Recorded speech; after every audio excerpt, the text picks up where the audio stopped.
Good morning everyone, no? So, meron tayong i-reflex ngayon. Review lang natin itong OEM na Seiko Sports Edition, no? So, mabibili mo na to less than 1K. So, ano worth it nga ba to? So, unang-una, first impression ko dito, ayos naman, maganda. Tapos, yung strap niya, huwag ko lang kung stainless to or steel. Pero sa akin okay naman. Makinis. Alright. Then, hindi siya tunog lata. Mabigat. Tapos ito yung sa likod. Ayan. So, may mga engraved talaga, no? And then, double lock na rin to. Ayan, double lock. Ayan. Ayan, double lock. So, napaka-safe. Ayan. So, and then dito, right? So, sa dial niya, blue dial, napaka-clear naman. And then meron siyang date, alright. Then dito rotating bezel, alright.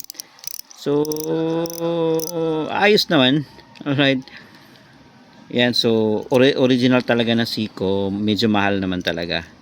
And then kung wala ka pang budget, para sa akin okay na to, no? Alright. So hindi naman siya halatang OEM, mabigat, makapal. Automatic movement, ayan, makikita mo automatic movement yan, pero battery operated yan. So battery operated lang siya, pero yung movement ng second hand niya is automatic, right? So may mga colorway nito, meron blue, tapos black, tapos white dial, alright. So first impression, napakaganda guys, no? Ayan, sakto-sakto lang para sa akin, sakto-sakto lang susuotin. Para ka talagang mayaman dito, class na class, alright. So kung wala ka pang budget, ito na muna. Pero kung gusto mo yung mga super clone, top grade na relo, ayan, kung may budget ka, yun, yung kunin mo. Pero kung wala pa, para sa akin, ayos na to. Alright, G na sa akin to.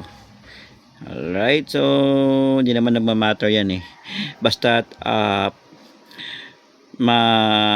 basta't makikita mo lang yung anong time na siya. Alright, makikita mo lang yung orasan, makikita mo lang anong time, okay na. Alright guys, no? So hanggang dito na lang. So kung gusto niyo bumili, marami nagbebenta online, pero depende sa seller, may mahal, may mura. So piliin nyo ng mura.